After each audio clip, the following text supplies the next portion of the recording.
Magandang umaga po, Ma'am Chacha at Manong Ted at sa lahat po na nanonood at nakikinig ng inyong Oo. programa. Good morning po.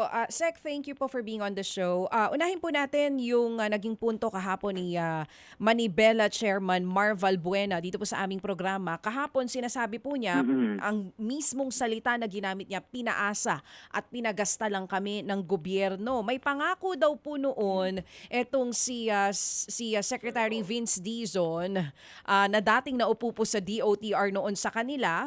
Ang sinasabi, papayagan Mm. po silang makapag-renew, makabiyahe yung mga jeep, bibigyan ng provisional authority, pero hindi po nangyari yung pangakong yan. Mas masakla pa nga daw po ngayon kasi hinuhuli po yung kanilang mga kasamahan, itong mga enforcers na ito.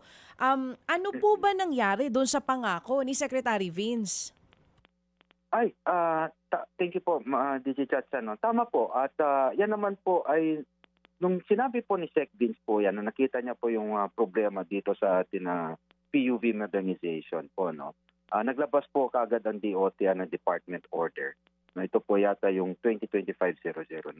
Kung saan, nakasaad naman po doon sa Department Order yung mga pagkakataon at yung mga scenarios kung pwede po itong mga individual operators tulad ng ating Manibela no, na hindi pa nagko-consolidate na pwede pong baybayin ang ating mga kalsada. So may dalawang pong instances po doon. Yung sinasabi natin if it's a new developmental route, maaari po yung individual operators no, na mabigyan ng provisional authority o prangkisa. Ganun din po yung sinasabi natin mga ruta na walang mga consolidated na transport service entities. No, yung mga sabi natin mga modern vehicles po. Pero po, inaintindihan po namin ang pinanggagalingan ng ating ng grupo ng Manibela. Kaya po ngayon, no, doon po kasi sa Department Order na nilabas, merong konting katanungan, kalituan kung ano pa ang dapat gagawin. So inatasan po natin ang ating LTFRB na baguhin no, o gawing mas klaro itong Department Order. At ngayon po ang suggestion ng LTFRB na pinag-aaral din po ng ating road sector, papayagan po ang ating mga individual operators. Hindi lang ho Manibela, no, na para pagdating sa ating mga ruta na mabigyan ng bagong provisional authority for 1 year. Pero may mga milestones. Ano po ibig sabihin ng milestones? Na for example, for the first 3 months, kailangan nila either mag-consolidate or sumali sa existing na kooperatiba dun sa rutang yun. So yun po naman po ay ating gagawin at hopefully bago po magpasko may labas natin yung memorandum circular o kung kailangan it's more of supplemental DO po, Department Order para po mas malinawan ang ating maliwanagan ang ating mga individual operators po. Okay, sige. Sandali muna sir ha. Medyo sisingit lang ako agad-agad kasi yung milestones na binabanggit nyo na naman na within 3 months dapat sumali sila na naman sa mga existing na kooperatiba o korporasyon o sila ang magtatag nito. Yan po ang pinagmumulan ng kontrobersya dito. Kasi di ba ang pinanggagaling hugot din dito ni Vince Dizon nung una pa is mismo yung pag-aaral na ginawa ng land bank, ng financial institutions na hindi po effective. Yan po, kasi kung ganun pa rin po pupuntahan yan, di babalik at babalik tayo sa main problem po. Sorry Sec pero hindi ba yan ang pinagmulan po ng lahat? Bakit nagbago na naman po? Kasi nung una, ang sinasabi, basta roadworthy ka, okay, ayusin mo yan, pagkatapos yung ruta nangangailangan ng additional, so iparehistro sa LTO ng walang hassle at bigyan ng provisional authority. Habang hindi pa ho talaga naaayos ang programang ito sa usapin po noong muna financial aspect. Bakit na naman tayo na bumalik doon? Tama po, Manong Ted, no? Yung issue, hindi lang po kasi ang issue ng route rationalization, ang consolidation ng problema dito sa ating modernization pagdating sa mga PUVs po natin. Ang sinasabi po natin ngayon, Manong Ted, no? Ayon din po sa amin na pagkikipag-usap sa lahat ng mga transport group po, no? Kailangan talaga ang ating modernization. Ngayon po, as of now, may existing rule po tayo na maaari po talaga na mag-operate yung sinasabi nating individual operators. Sa dalawang ruta po, yung sinasabi nating existing ruta na wala pang mga consolidated group at or new developmental routes po na sinasabi natin. Pero kaya nga po na sinasabi natin ngayon, yung ilalabas natin no na na bagong MC, Memorandum Circular, Department Order na ating pinag-aaralan ngayon, is maaari po sila talagang mag-operate sa mga existing routes kahit meron na pong mga nag-consolidate na ibang sektor. Ang sinasabi lang po natin ngayon po, ganun pa rin po yung sistema at polisiya natin na maaari po sila na bumiyaya maghanap buhay, una as long as roadworthy yung sakyan. And that is non-negotiable po. No? So I think naman po mayroong pagpupulong with Manibela at hindi lang Manibela, sa ibang transport group. At ang sinasabi nga, sila mismo, they don't have to join the existing transport group kapag ayaw nila, but they have the kumbaga the option to start their own, no? At kung bakit kailangan ng consolidation talaga, Manong Ted, kasi po ay talagang kasama po ng ating programang modernization. At alam po namin na talagang may problema. Una po yung sabi natin yung subsidiya, yung masyadong close market pagdating sa mga PUVs. Yun naman po ay ating tinutugunan at ina-address po ngayon. Okay, sige ha. So para ho mas klaro ito, Seka, okay. Option ang sinabi niyong word. Although magmi-meeting po yata kayo ulit and we sincerely appeal sa inyong kindness and compassion na i-meet nyo po sila para ho talaga magkaintindihan na, kasi kung magiging mandatory na naman po yan pong pag-consolidate na naman po babalik tayo sa square one eh. Kasi po, sir, kung gagawin yung option na lang yan, mas mainam yung para may choice ka. Although may mga nag-consolidate na baka magreklamo, kaya nga hindi sila gagalawin sa kanila pong ruta, at may mga ruta po na identified na naman na talaga pong kulang na masasakyan. So, babalik po tayo sa root cause nito. 'Di ba? Itong problema po na nilikha nito. At uulitin ko po, nanggaling mismo kay Sec Vince, na mismo inaamin niya na yung pag-aaral mismo ng mga ng uutangan ditong mga finance institutions, ang laki po ng porsyento na hindi nakabayad. Pati ho yung mga gusto magsauli ng unit. And then, ang binabanggit din po niya rito, yung katotohanan din, sir, na na yung pong route rationalization ay hindi po maayos-ayos. And then, ito pa po dito ang isa po sa mga matindi rin pong issue na dapat din po natin pong matanggap siguro po, Secretary, na sa issue din po ng problema po ng ating mga drivers at mga operators sa ngayon, na ito pong pagpipilit po sa kanila sa ngayon ay nagbibigay po ng napakalaking dagot sa ating pambansang budget, kasi wala namang appropriations para sa equity. Paano mo mapipilit? Di ba sa inyo ba ngayong budget, may pera ba kayo para sa equity? Opo, Manong Ted, no? So yung sa budget naman po natin ngayon, nadagdagan po tayo ng additional, I think, 1.3 billion from the 1.7. So meron po tayong kahit pa paano po meron tayong 3 billion, no? Or 2.5, something like that. Just don't quote me on the exact numbers kasi hindi pa naman lumalabas po yung ating GAA. Parang dagdagan po, at may kautusan na rin po ang ating Pangulo na yung equity subsidy, I think from 250, increase na po natin ng 400.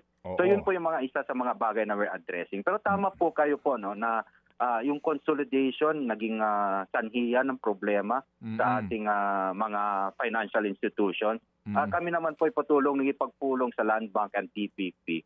More than the consolidation po kasi, no, na nangyayari ngayon is the financial capacity of the drivers to pay their loan. Ang sinasabi lang po namin ngayon, Manong Ted, tama po, kailangan namin upuan with again the individual operators, not only with Manibela, no, mga kasama po na hindi pa sumasali dito sa consolidation.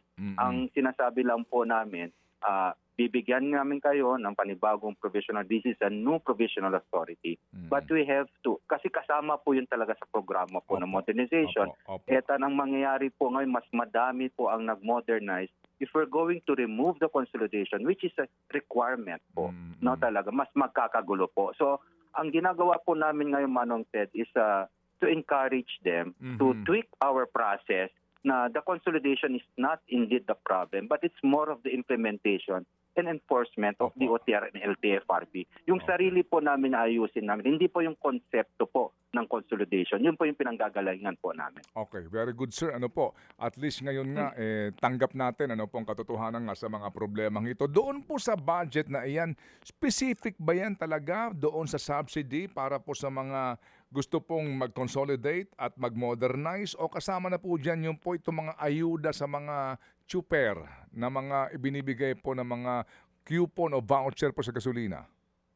Magkakaiba po yun na Manong Ted, yung itong sinasabi kong line item, ito po yung nakalagay na Public Transport Modernization Program. Okay. Dito po natin kukuhanin yung equity subsidy. Yung Okay. sinasabi nyo po na ayuda, no? Yun po yung fuel subsidy naman po na Okay. meron pa sa ating budget na 2.5 billion, Opo. no? At that will only be triggered by na $80 na sabi Opo. natin presyo kada barrel sa pandaigdigang merkado. At Opo. meron pa tayong service contracting. So tatlong Okay. aspeto po yan na talagang nakalaan sa ating mga super at driver. Yung service contracting naman po, ito yung isang klase ng ayuda para matulungan naman po yung mga drivers, no? At Okay. ito po ay hindi po sangkop yan at hindi po napapaloob yan dun sa PTMP na sinasabi po na. Okay. Saan po naman kukunin po yung pong pera para doon sa kaukulang route rationalization plan ng bawat LGU? Kasi issue rin po yan, kailangan dyan ng pera para makapaglabas po ng scientific na pag-aaral. Saan kukunin ng pera? Tama po, yung route rationalization po napapaloob yan po sa PTMP po natin. Ayun. No? Doon din So, kukunin. Yes po, pero ang pagkukuhanan po niyan, no, I just don't know the exact figures, pero siguro po mga around 30 to 50 for the consultancy. Ayun. No, Okay. kailangan mo ng isang consultant para maayos. Ang pinaka-problema po kasi ngayon, Manong Ted, if I may say, yung sinasabi nating intra-regional, yung talagang ruta na I mean, it will cover different borders po, no? Opo. At there's a way of solving this. Sinabi ko, hindi naman natin kailangang talagang sobrang matalino dito. Kung ano ma-existing ruta na gusto ng mga LGUs that we think effective, but hindi natin i-adopt. Kasi at the end of the day, mas alam nila yung I mean, that's their community, that's their jurisdiction. We have to adopt it substantially, and if we have to tweak it, ayusin lang natin. Yun Sige po po. yung magiging polisiya po namin ngayon. Opo. Kasi po si Sec Vince, sana na i-turn over niya sa inyo. Baka ho naman ano po, na yung pag-aaral, siya din po nagsabi yung route Opo. rationalization plan na unang-unang dapat siya ang nauna eh. Di ba pa? Tama po. Para mo malaman Tama po. kung ilang ba ang kailangan na babiyahe sa partikular pong mode ng sasakyan at sa partikular na Tama ruta, dapat may pag-aaral muna before ka mag-modernize. Nauna nga po itong modernisasyon kaya tayo nagkaganto. So ngayon po, meron na kayong percentage sa buong Pilipinas kung ilan na po talaga ang LGU na meron na pong route rationalization plan na aprobado po ng kagawaran at inaral nga po ng mga consultant ninyo? Right now po, meron kami mababang porsyento. I have to be honest, I think it's more or less around 38% pa lang po ang ating route rationalization po na talagang accepted po ng ating DOTR, no? Okay. At kaya nga po sabi ko sa LTFRB, kailangan natin bilisan itong route rationalization natin. At ang sinabi naman po, ang nakuha kong commitment po sa LTFRB natin na hopefully by this yung backlog ng route rationalization matatapos niya ng by June next year. Okay. Well, yung nga pong ating prayer. Kasi nga itong binabanggit ni Secretary ngayon siya na mga 4 billion plus na pondo para sa modernization, babawasan pa pala ito para po sa study na kakailanganin. Kaya yun nga po ng concern ninyo na we understand. At sige po, so Cha, ipagpatuloy mo iyong katanungan. Ako'y kinakailangan lang sumingit nga para maiklaro lang natin itong isyong ito na mas maintindihan ng ating mga kababayan. Opo. Yes po. Manong Ted, if I may just say, Ma'am Cha, just gusto ko lang mo sabihin na I'm just doing a parallel work po dito. Tama pa ko yung Manong Ted, no? Kailangan ayusin yung route rationalization bago po muna ito consolidation. Dapat nga, nauna na yan. But we're now in a situation po na medyo nagkagulo na po. So, ang ginagawa lang po namin ngayon is we can do a parallel work. In the sense po na that's why mahaba-haba po yung provisional authority ni bibigay namin 1 year at ang sinasabi, but hopefully matapos namin yung route rationalization by mid or first quarter of next year para tuloy-tuloy lang po yung programa kasi sayang naman po yung budget na nakalaan ngayon para po dyan. At kung aantayin pa namin na matapos for the next how many years yung route rationalization, wag naman sana umabot bago pa natin matuloy yung consolidation, kawawa naman po din yung mga nag-consolidate na at mas lalo po rin din natin mabibigyan ng garantiyang paghahanap buhay yung mga individual operators po. Yun din po yung habol po namin. Oo. Sec, 2 things po. Una, sabi nyo kanina, maglalabas kayo ng bagong department order bago po matapos yung December 2025 na hindi na nakakalito, nakalagay na po doon, mas klaro na nabibigyan talaga ng professional authority itong mga operators natin. But with milestone, na sure po lalabas before December 2025. And then another thing, kailan po ulit yung mangyayaring pag-uusap nyo dito sa hindi lang sa Manibela, maging sa iba pa pong grupo? Una po, no, it's either po, lilinawin ko lang po, it's either a new department order or it's more of a memorandum circular. Okay. Parang it's more of an IRR of the existing DO kasi we can basically clear the doubts by issuing a memorandum circular. Yung pangalawa po, kailan kami magpupulong ng ating mga individual operators po, no, tinatapos ko lang po ang pagpupulong nila with LTFRB.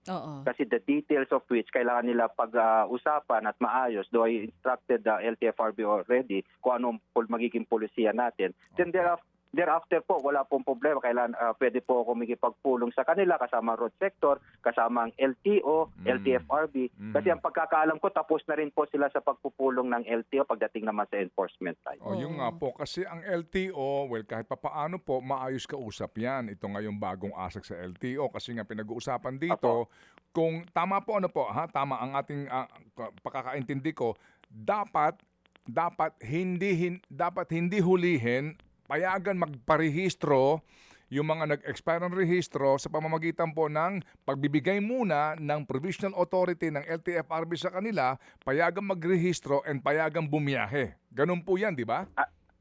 I cannot agree more, Manong Ted. I fully agree with you po. Sige, yun ang klaro. Opo. That's why sabi ko nga po kay Asek Lacanilaw at saka kay Chairman Vigor, which they fully agree naman po na kailan natin kapag ganyan ang issue ng registration at sa atin naman na antala ang pag-ayos ng kung ano man ang tamang pulisiya at mas clear na policy, we have to be somehow understanding. If the issue po is pagkakadelay ng ating registration. But sabi ko po, kapag ang issue po ng paghuhuli, pagbibigay ng ticket is roadworthiness, that is something else. Iba yun. That is non-negotiable naman Yes, po sir. sa DOTR. Okay. Ito lang, Cha, kasi nga, klaruhin lang natin, Cha, please, kasi ang issue ng Manibela, sa pahirapan, may lagayan, may korupsyon. Doon po nagsisimula na naman po itong kanila pong problema Pinahirapan sa LTFRB, dinribble sa LTFRB, and then pagrehistro sa LTO, hindi rin po pinarehistro, kaya po hinuhuli pa po sila. Kaya ito po yung nangyayari. Paano kaya natin yan mabibigyan po ng action po, yung issue po ng korupsyon na iyan po, at ito nga po na maging maayos na po talaga ang lahat sa pamamagitan po ng tulong mismo po ng LTFRB at ng LTO. Sec. Thank you po, Manong Ted. Una po, at least for the enforcement side, itong LTO natin, at ako naman naniniwala kay Asek Marcos din. Mahigpit po yan pagdating sa ating mga ganitong issue ng corruption. And I think nagtanggal na siya. Ganon din po, I think may issue din sa SAIC. Sabi ko nga po nung mga unang interviews ko, sabi ko sa Manibela, ibigay nyo sa akin ang pangalan. At kahit prima facie evidence lang, makakasiguro po sila they will not last a day dito sa office natin basta naibigay nila. Sisibakin ko po talaga at sasampahan ng kaso. Pagdating naman sa LTFRB, sabi ko, they have to expedite the process. At in a way po kasi humaba yung backlog. Nung report na nakuha ko po sa LTFRB for the last 2 months when started po si Chairman Vigor, meron siyang 37,000 na backlog na hinahabol. So, at binigyan natin ng deadline at sabi niya naman matatapos na I think by tomorrow or by this week. So, ang dami po namin kailangan habulin. At tama po kayo, sinasabi ko naman po parati ito, Manong Ted, the inefficiencies o yung pagkukulang po, shortcomings of the government, ang hindi po dapat mag-suffer ang ating mga kababayan. So, aminado naman po kami doon. Opo. Pwede bang ngayon ho siguro, sir, kung mamarapati lang po ninyo ha, kasi ngayon may mga na naman nag-uulan pa, may mga ruta na apektado ng strike. Baka naman pwede bukas, wala na silang welga. By today po, na ho sila, makausap na po, ninuman po, para lang ho bukas, wala na po mahirapan ng mga commuters kasi dito ho na naman nagdurusa itong mga pangkaraniwang commuters, sir. Sige po, Manong Ted, at kung kailangan ako mismo, ang alam ko po kasi, Manong Ted, patuloy ang pag-uusap din po nila ng Manubela, ng mga Pistons with our undersecretaries po. Okay. Pero if the way if the only way for this to stop na po and everything, ako po ay magpapakumbaba po. At Sorry, sir. Sorry po. din po. I have to fix my schedule po at sige po, kakausapin ko sila Yusek Mon Reyes if they can, kahit nasa telepono po siguro kapag di kami mag-aabot ng schedule, at least I can relay the message to them. Ay, salamat po. Alam nyo, anyway, salamat po na marami, Sek, sa pagiging bukas po dito po sa ating pong lambing na ito nga para po sa kapakanan ng mga pangkaraniwang mga mananakay natin. So, Tsak, kung wala ka ng tanong, meron lang akong ihahabol kay Secretary Sek. Issue itong surge pricing ng TNVS. Kasi ngayon po may mga reklamo na ito po mawalang galang na ho sa mga nagmamaneho po ng TNVS. Kasi ang taxi fixed. Wala naman pong surge pricing ang taxi. Bawal nga sila pag hindi ka nag-metro Tapos ang taxi po, nagpupuhunan yung operator, nagpaparehisto din po, kumukuha ng franchise. Ang TNVS, bakit po ganon na may surge pricing? Ngayon po yan ang reklamo ng mga mananakay din ngayong magpapasko. Can you address this issue kaya, sir? Yes po, thank you po, Manong Ted. I think a week ago, 2 weeks ago, sabi ko nga po sa LTFRB, aralin nyo nga kung anong legal na basehan yung surge pricing na yan. Kasi hindi ko maintindihan kung bakit may surge pricing at meron namang nakalagay doon sa memorandum circular na may 2 pesos na per minute na parang waiting time. And ang pagkakaintindi ko doon supposedly incorporated yung traffic. But the surge pricing, sabi nila, is because of the convenience and everything. Pero sabi ko, it defeats the purpose. No? More than anything, dapat serbisyo talaga yan. Kaya tama po, I think ngayon or bukas po, merong pagpupulong with the TNCs and TNBS para dito sa surge pricing. Nag-utos na rin po ako kay sa LTFRB po, kay Chairman Vigor, na 2 bagay po, to defer the surge pricing during holiday season, kung kakailangan ng pag-aralan mabuti, or to cancel it altogether. No? But I just have to, kailangan ko lang po masabi to, Manong Ted, kasi po I have to strike a balance right now during holiday rush and holiday season. Kasi po yung, ang sinasabi po kasi nila, ang pinanggagalingan din po ng TNCs natin and TNBS po, no? Sabi na baka mas lalong magkulang tayo ng mga PUVs kasi disincentivizes the drivers, sabi nila. Sabi ko, regardless of that, sabi ko, kailangan pa rin we have to act on the surge pricing. So hopefully naman, I'm quite confident naman, Manong Ted, na may magandang kalalabasan po ang ating pagpupulong sa ating mga TNCs. Okay, sige po. May pahabol na po si Chacha. Oo, tungkol po dito sa surge pricing, Sec, ilang porsyento daw po ba ang napupunta sa mga driver?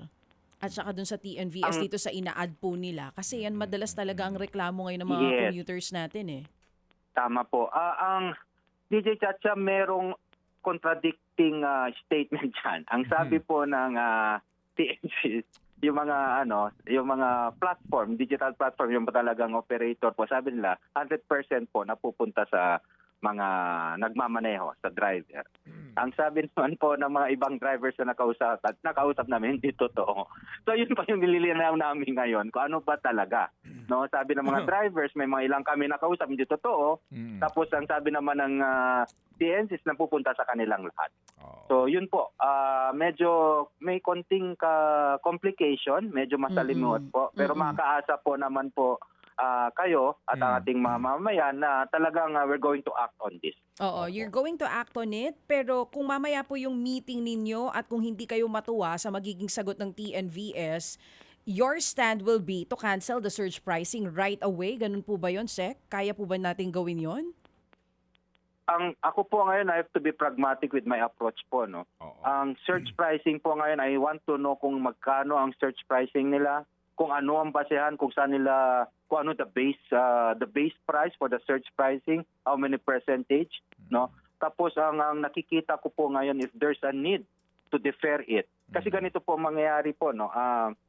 I have to understand also the situation ng ating mga drivers. No, yung mga ordinaryong nagda-drive, of course, yung ating mga mamayan din mananakay, no. So kung talagang 100% ang napupunta sa kanila at kung titingnan ko kung paano ba maapektuhan din, mas lalo po magpapasko ngayon. Kung kailangan kong babawasan ko. Kung talaga naman ito ay napupunta lang sa operator, kakanselihin ko po. Ayun, malinaw. Yun yung malinaw po. Kapag this only goes to sinasabi nila TNC, not the TNVS, not the drivers po Kung ito lang po yung napupunta sa korporasyon ng malalaki, kakanselin ko po yan. So yan ang malinaw. Kung sa Grab lang napupunta ito. So Yan. right away kakanselahin nyo kapag sa korporasyon napupunta. Pero pag sa driver, titignan kung paano ito, kahit pa paano, mababawasan naman sa convenience din ng mga mananakay. Opo. Sige, so hayaan po ninyo na ngayon pong magpapasko, muli kaming gagambala sa inyo. Seka, kasi po ito'y napaka-importanting issue at napakainam din po naman in behalf of the department and the government na mismo po, Secretary, ang nagpapaliwanag sa issue. Salamat po, Sec. Thank you po, Manong Ted. And I feel obligated din po and happy to report din po always. Salamat na marami. Mabuhay. Thank you. Mga kapatid, brothers and sisters, saan ka pa? Dito na tayo sa totoo. Dito na tayo sa True FM. Mga kapatid, mag-subscribe and follow po kayo sa social media accounts ng True Network PH. Yan po kami. Hanapin nyo lang True Network PH, Facebook, Instagram, YouTube, TikTok, and podcast.